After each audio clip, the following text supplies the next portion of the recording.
Hello everyone, welcome to बायोसोम।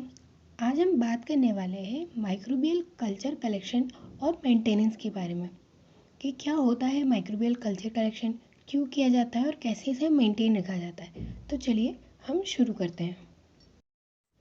पहले हम ये समझते हैं कि क्या होता है माइक्रोबियल कल्चर और इसे मेंटेन क्यों किया जाता है। तो माइक्रोबियल कल्चर वो होता है जिसमें किसी स्पेसिफिक या कोई भी आइडेंटिफाई माइक्रो ऑर्गेनिज्म को प्रिजर्व रखने के लिए यूज़ किया जाता है। ये कहा जाए कि माइक्रोबियल कल्चर कलेक्शन एक प्रिजर्वेशन की मेथड है जिसके द्वारा हम माइक्रो ऑर्गेनिजम्स को प्रिजर्व रख सकते हैं, ताकि जब भी हमें फ्यूचर में उसका यूज़ हो हम उसे फिर से यूज़ कर सकें।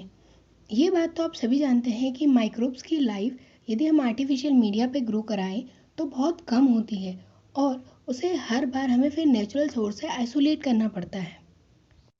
इसलिए ही हम माइक्रोब्स को कल्चर करके उन्हें प्रिजर्व रख सकते हैं। मान लीजिए कि सोइल से कोई आपने माइक्रो ऑर्गेनिज्म आइसोलेट किया है और उसे न्यूट्रिएंट मीडिया पर या किसी भी मीडिया पर ग्रो कराया। उसका आइडेंटिफिकेशन करने पर आपको कोई नेचुरल या नया माइक्रो ऑर्गेनिज्म मिला। अब आपको उसे आगे फर्दर यूज़ करना है और ये बात तो आपको क्लियर है कि न्यूट्रिएंट अगर मीडिया हुआ या कोई भी मीडिया पे माइक्रोब ज़्यादा से ज़्यादा 3 से 4 दिन तक ही ग्रो करते हैं। उसके बाद उनकी सेल की डेथ हो जाती है।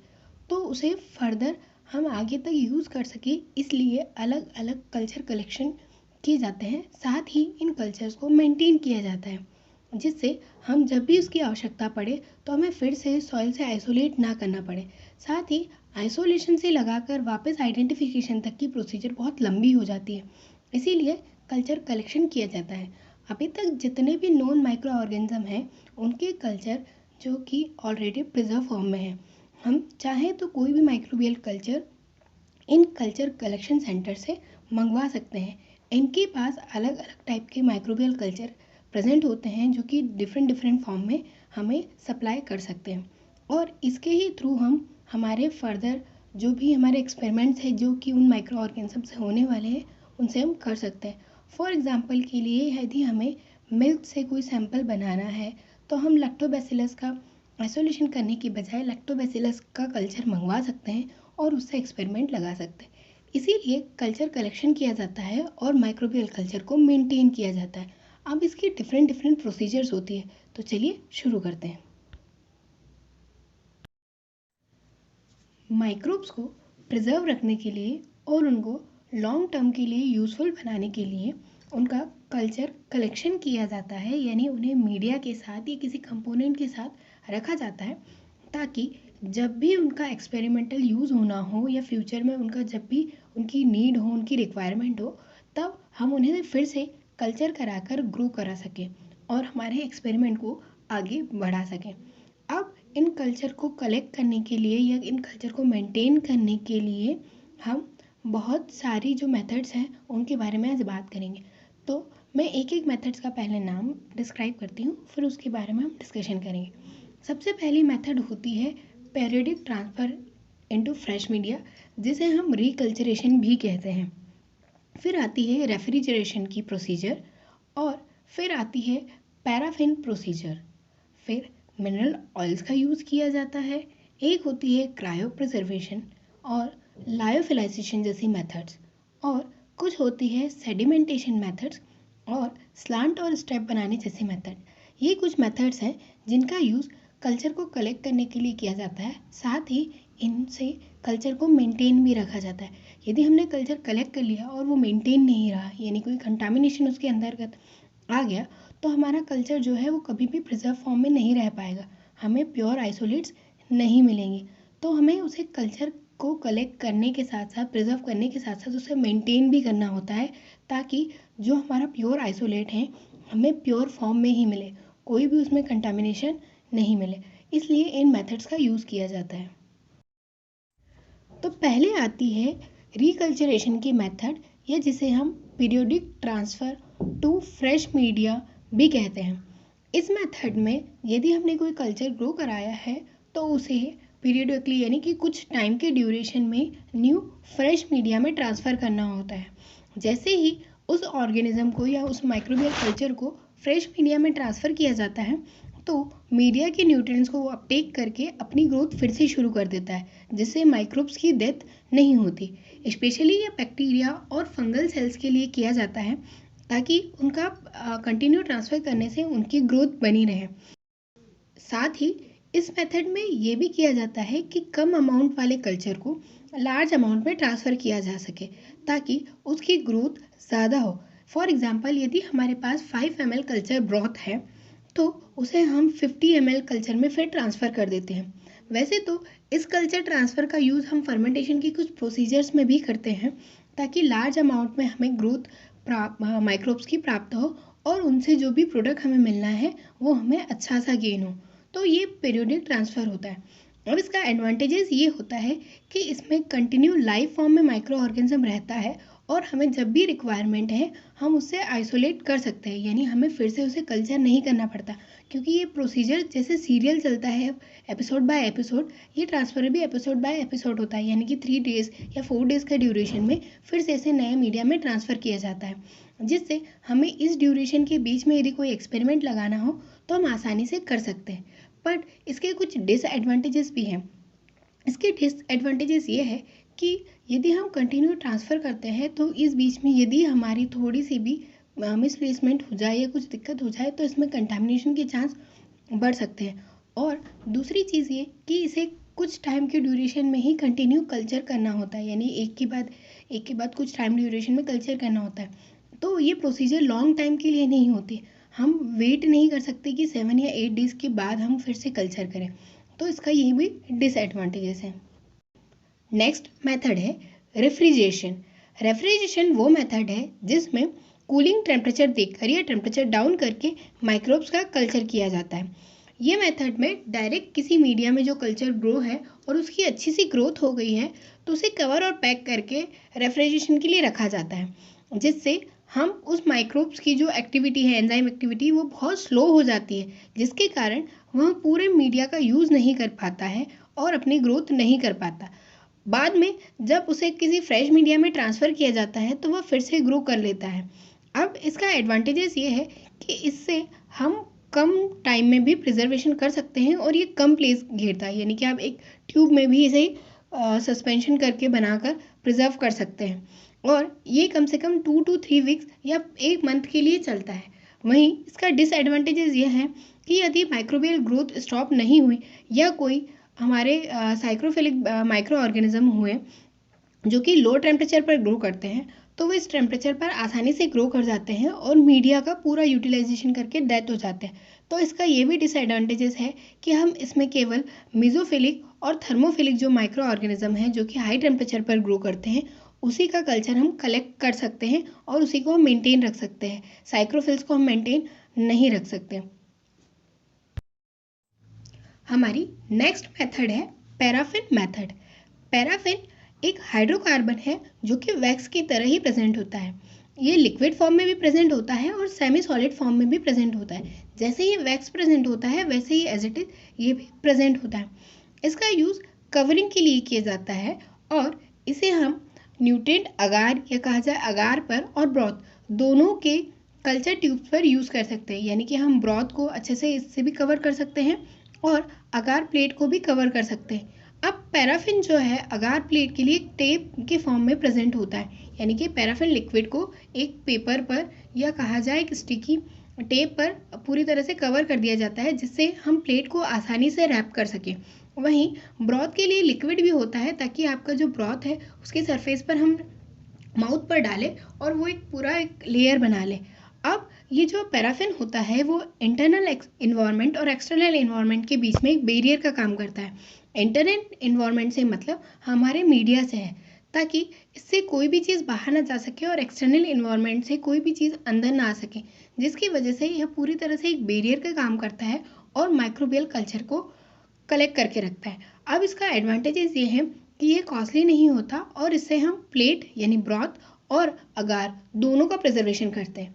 पर वहीं इसके डिसएडवांटेजेस ये हैं कि यदि ये प्रॉपर कवरिंग नहीं कर पाता है और माइक्रोब में एयर या कोई भी कॉम्प्लीमेंट या कंटामिनेशन अंदर इंटर कर जाता है तो ये पूरी तरह से ख़राब हो जाता है और दूसरी चीज़, एक बार इसे ओपन करने के बाद इसका फिर से यूज़ नहीं किया जा सकता। तो ये इसके एडवांटेजेस और डिसएडवांटेजेस हैं। हमारी अगली मेथड है मिनरल ऑयल यूज़, यानी कि मिनरल ऑयल का यूज़ करके भी हम कल्चर को कलेक्ट कर सकते हैं, उसे मेंटेन कर सकते हैं। वैसे तो ये केवल ब्रॉथ के लिए यूज़ किया जाता है और ये सेम पैराफिन की लेयर जैसे ही काम करता है। ये बात आपको क्लियर होगी कि ऑयल विस्कस होता है और यह ब्रॉथ पर यदि हम डालेंगे तो ये ऊपर एक सरफेस पर लेयर बना लेगा, और सेम यह भी एक बैरियर की तरह काम करेगा जिसमें यह मीडिया को कवर तो कर लेगा, जिसके कारण कोई भी इंटरनल और एक्सटर्नल एनवायरनमेंट के बीच में कोई कनेक्शन नहीं बन पाएगा, जिसकी वजह से हमारा जो कल्चर है वह प्रिजर्व रहेगा। अब इसके एडवांटेजेस ये हैं कि मिनरल ऑयल इजीली अवेलेबल होता है और इसकी लेयर थिक होती है, जिसकी वजह से हमारे कल्चर में कोई भी कंटामिनेशन के चांस नहीं हो पाते। वहीं इसके डिसएडवांटेजेस की बात की जाए तो यह केवल लिक्विड के लिए यूज़ किया जाता है, यानी केवल ब्रॉथ मीडिया के लिए यूज़ किया जाता है, और ये कुछ टाइम का ही प्रिजर्वेशन है। इससे प्रिजर्व की हुई चीज़ों को हमें फिर से रिकल्चरेशन करना पड़ता है और ट्रांसफ़र करना पड़ता है। अदरवाइज कुछ कुछ माइक्रो ऑर्गेनिज्म मिनरल ऑयल का यूज़ करके भी ग्रो कर जाते हैं। तो ये इसके एडवांटेजेस और डिसएडवांटेजेस हैं। नेक्स्ट हमारी मेथड आती है क्रायो प्रिजर्वेशन की। ये प्रिजर्वेशन की एक हाईटेक मेथड है जिसमें कल्चर को फ्रीजिंग फॉर्म में प्रिजर्व किया जाता है। इस मेथड में लिक्विड नाइट्रोजन का यूज़ किया जाता है और उससे फ्रीजिंग करवाई जाती है। लिक्विड नाइट्रोजन का टेम्परेचर -196 डिग्री सेल्सियस तक होता है। इसमें लिक्विड नाइट्रोजन के अंदर उस कल्चर को जिसका कलेक्शन करना है या जिसका प्रिजर्वेशन करना है उसे रख दिया जाता है, और कुछ टाइम में वो पूरा ड्राई फॉर्म में हो जाता है, यानी बहुत ज़्यादा जल्दी फ्रीज हो जाता है, जिससे हम इसे लॉन्ग टाइम के लिए प्रिजर्व रख सकते हैं। इसके एडवांटेजेस ये है कि इससे हम कोई भी कल्चर, यदि वो मीडिया अगार का हो या ब्रॉथ का, दोनों को प्रिजर्व कर सकते हैं। साथ ही इससे सेल्स के साथ साथ कुछ टिश्यू, यानी केवल माइक्रोबियल सेल्स ही नहीं, हम कोई सेल कल्चर भी कर रहे हैं, दूसरी सेल्स का कल्चर भी कर रहे हैं, एनिमल सेल कल्चर भी कर रहे हैं, तो उसका भी प्रिजर्वेशन हम कर सकते हैं और इसका फर्दर बाद में यूज़ किया जा सकता है, यानी कि इसे वापस नॉर्मल टेम्परेचर पर लाकर या उसे रिकल्चर कराकर हम इसका यूज़ कर सकते हैं। बस इसका डिसएडवांटेजेस यह है कि लिक्विड नाइट्रोजन का यूज़ करते समय हमें हमारे ऑर्गेनल्स का ध्यान रखना है, यानी हमारे कोई फिंगर्स या हमारा कोई भी ऑर्गन उसके टच में नहीं आना चाहिए, क्योंकि ये इतना कूलिंग टेम्परेचर पर होता है जिससे हमारी बॉडी पर भी हार्म हो सकता है। इसके अलावा इसका कोई भी डिसएडवांटेजेस नहीं है। नेक्स्ट हमारी मेथड होती है लायोफिलाइजेशन की मेथड। लायोफिलाइजेशन की मेथड भी एक फ्रीजिंग पर ड्राइंग मेथड है, जिसमें हमारे कल्चर मीडिया को पूरी तरह से डिहाइड्रेट कर दिया जाता है, यानी कि डायरेक्ट सब्लिमेशन कर दिया जाता है वेपर्स के फॉर्म में। जो उसका जितना भी वाटर सब्सटेंस है उसे इवोपरेट कर दिया जाता है और फिर उसे प्रिजर्व किया जाता है। ये प्रिजर्वेशन लॉन्ग टाइम मेथड है, यानी कि हम सीधी बात करें तो ब्रॉथ को भी यह पाउडर के फॉर्म में चेंज कर देता है और एकदम ड्राई फॉर्म में ले आता है, जिससे हम इसका यूज़ कर सकते हैं। साथ ही अधिकतर जो कंपनीज होती है जो कल्चर कलेक्ट करती है वो इसी फॉर्म में सप्लाई भी करती है, क्योंकि ड्राइंग फॉर्म को एक जगह से दूसरी जगह ट्रांसफ़र करना भी बहुत आसान होता है और इसे फिर टेम्परेचर मेंटेन करके रखा जाता है, जिससे हम जैसे ही इसे नॉर्मल टेम्परेचर पर, यानी कि जिस प्रकार का माइक्रो ऑर्गेनिज्म है उस टेम्परेचर पर यदि इसे रखेंगे तो इससे रिकल्चरेशन करने के बाद आसानी से ग्रो कराया जाता है। इसका मेन एडवांटेजेस ये है कि ये बहुत लॉन्ग टाइम की प्रोसीजर होती है और इससे कलेक्ट किया हुआ या मेंटेन किया हुआ माइक्रो ऑर्गेनिज्म बहुत लॉन्ग टाइम तक यूज़फुल बना रहता है। वहीं जब हम इसकी डिसएडवांटेजेस की बात करें तो बस यह कॉस्टली होता है और इसकी मेथड वन टाइम यूज़ होती है। नेक्स्ट हमारी मेथड है स्लांट प्रिपरेशन और स्टेप प्रिपरेशन। ये माइक्रोबियल कल्चर को कलेक्ट करने की एक इजी और चीपेस्ट मेथड है जिसका यूज़ हम लेबोरेटरी लेवल पर कर सकते हैं। स्लांट और स्टेप एक प्रकार के न्यूट्रिएंट अगार या जो भी अगार मीडिया है उसका यूज़ करके बनाए जाते हैं। इन्हें कल्चर ट्यूब्स में कलेक्ट कर लिया जाता है। इनका थोड़ा सा शेप अलग अलग होता है, यानी कि जब मीडिया सॉलिडिफाई होता है उससे पहले ट्यूब्स को हम एंकलाइट पोजीशन में रखते हैं, जिसके कारण उसका सरफेस एरिया बढ़ जाता है। फिर हमें जिसका भी कलेक्शन करना हो उसे हम स्ट्रिक करके इस पर कल्चर कर सकते हैं। इसका यूज़ मेनली लेबोरेटरी लेवल पर ही होता है और ये कम टाइम के लिए प्रिजर्वेशन होता है। इसका एडवांटेजेस ये है कि हम इसे आसानी से कर सकते हैं ये प्रोसीजर, और साथ ही हम इसे कम से कम 2 to 3 वीक्स या 1 मंथ के लिए भी प्रिजर्व कर सकते हैं। वहीं इसका डिसएडवांटेजेस ये है कि यदि इसमें प्रॉपर ग्रोथ नहीं होती है या कोई कंटामिनेशन आ जाता है तो उसका आइडेंटिफिकेशन नहीं हो पाता। इस टैब में एक पूरी तरह से कल्चर ट्यूब होती है जिसमें वायर लूप की हेल्प से अंदर तक यानी डीप करके कल्चर को कलेक्ट किया जाता है।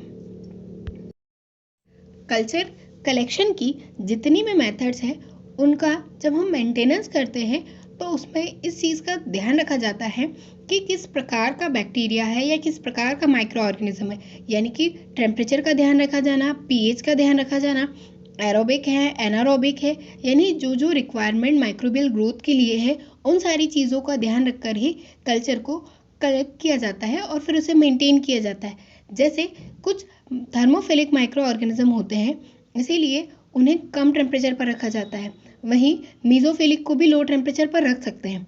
पर जब हम साइक्रोफिल्स की बात करते हैं तो उनको प्रिजर्वेशन करने के लिए दूसरी मेथड्स का यूज़ किया जाता है। ऐसी कोई मेथड का यूज़ नहीं किया जाता जिससे उन्हें उनका ऑप्टिमम टेम्परेचर मिले और उनकी ग्रोथ हो सके। साथ ही मीडिया प्रिपरेशन के टाइम या रिकल्चरेशन के टाइम या प्रिजर्वेशन के टाइम पीएच का भी ध्यान रखा जाता है कि ऐसा ना हो कि मीडिया प्रिपेयर करते टाइम पीएच वेरी कर जाए और माइक्रोबियल ग्रोथ हो जाए या माइक्रोबियल ग्रोथ ना हो। तो ये सारी चीज़ें उसके मेंटेन करने की भी होती है। साथ ही जब भी हम इन कल्चर कलेक्शन से जो हमारा कल्चर हमने कलेक्ट किया है, जब हमें उसे यूज़ करना होता है तो उसे हमें पहले तो नॉर्मल टेम्परेचर पर लाना होता है, देन उसे किसी मीडिया में ग्रो कराना होता है, यानी कि हमें फिर से फ्रेश मीडिया में उसे ट्रांसफ़र करना होता है और फिर उसका यूटिलाइजेशन करना होता है। कई बार इनका कलेक्शन होने के बाद भी इनकी टेस्टिंग लगाई जाती है, तो ऐसा तो नहीं है कि किसी मीडिया में कंटामिनेशन आ गया हो, कोई कल्चर प्रॉपर नहीं बना है, तो इनकी चेकिंग भी होती है। ये सारी चीज़ें इसके कलेक्शन, प्रिजर्वेशन और मेंटेनेंस में आती हैं। आई होप कि आपको ये लेक्चर समझ आया होगा। तो थैंक्स फॉर वॉचिंग। यदि वीडियो अच्छा लगा है तो प्लीज़ लाइक कीजिए, शेयर कीजिए और चैनल को सब्सक्राइब कीजिए।